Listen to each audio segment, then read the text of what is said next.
l'OMS, elle considère que 60% des maladies infectieuses humaines sont liées à des zoonoses.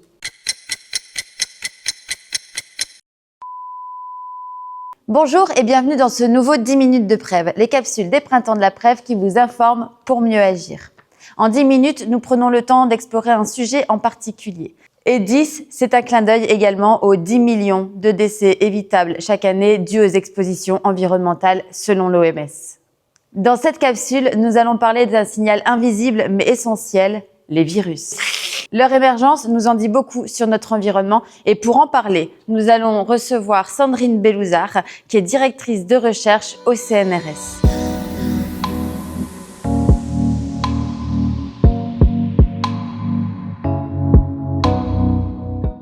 Bonjour Sandrine. Bonjour.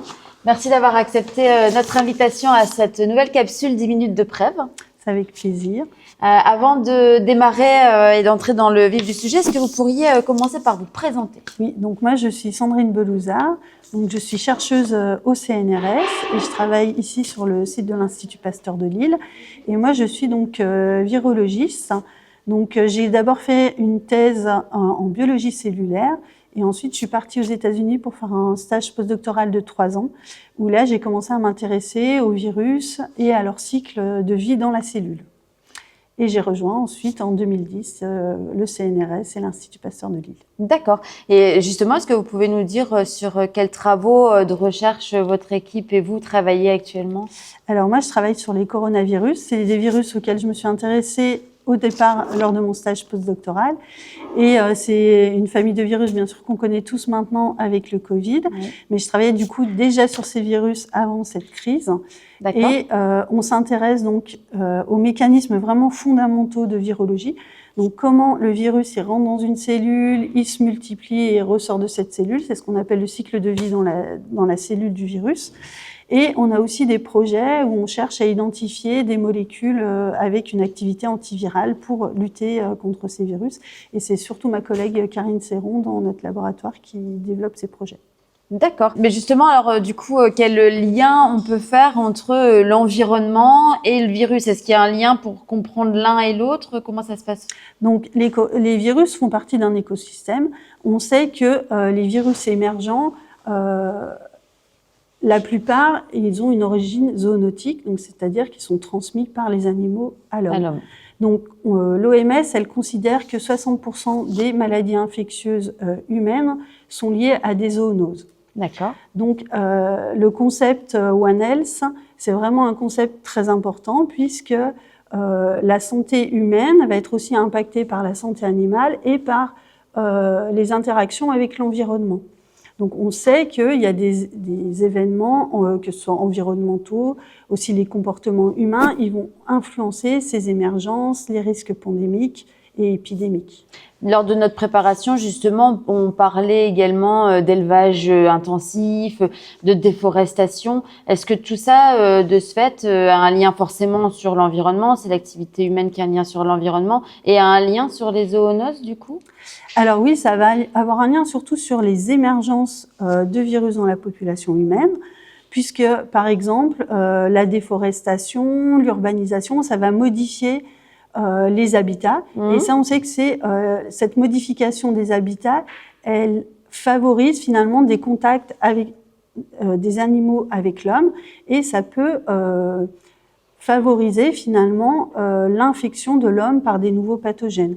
Mais il faut encore que ce pathogène s'adapte à l'homme pour créer une épidémie. Donc on va avoir d'abord ce qu'on appelle des débordements, donc un être humain qui peut être infecté par un virus animal. Alors, il faut que de multiples conditions finalement soient réunies pour que l'infection elle soit efficace. Oui. Mais on sait que tous ces événements environnementaux, ces changements environnementaux peuvent affecter l'émergence de virus et de nouvelles infections. D'accord. Aujourd'hui, donc, on voit que les travaux de recherche fondamentale que vous menez donnent peut-être naissance à de la prévention. Est-ce que c'est comme ça que ça fonctionne? Est-ce qu'on peut donner des recommandations de prévention santé grâce à la recherche fondamentale? Alors, la recherche fondamentale, elle va être importante pour comprendre les mécanismes et par exemple identifier de nouvelles cibles thérapeutiques. Donc en virologie, c'est vraiment important d'avoir des combinaisons de médicaments, souvent pour lutter contre les virus, parce qu'on sait que on a le risque d'émergence de virus résistants au traitement. Et donc, si on combine différents médicaments qui ciblent différentes cibles, si on combine différents médicaments qui ciblent différentes étapes du cycle viral, on va minimiser le risque d'émergence de ces résistants. Donc ça, c'est important d'avoir de la recherche fondamentale pour identifier des nouvelles cibles thérapeutiques. Mais d'un autre côté aussi, parfois, on a des criblages de milliers, voire de millions de molécules contre un virus. On va pouvoir identifier une molécule qui empêche le virus de se multiplier. Et là, c'est important aussi de venir comprendre comment cette molécule, elle agit. Et là, c'est aussi de la recherche fondamentale pour comprendre comment les molécules peuvent agir pour empêcher le virus de se multiplier.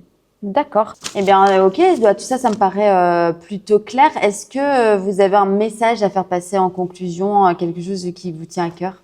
Alors, je pense que le message que j'ai envie de faire passer, c'est que vraiment la recherche fondamentale, elle est très complémentaire de la recherche appliquée. On ne peut pas opposer les deux. Et c'est vraiment aussi important de soutenir la recherche fondamentale sur des virus et sur les maladies infectieuses en général. Tout est dit. Vous faites bien le lien entre justement tout le concept One Health, d'où l'importance aujourd'hui de prendre soin de notre environnement, de prendre soin de la biodiversité pour pouvoir prendre soin de la santé de l'être humain. Merci beaucoup Sandrine. De rien. Merci d'avoir suivi cette nouvelle capsule 10 minutes de Prève. Merci d'avoir écouté jusqu'au bout et à bientôt pour une nouvelle édition.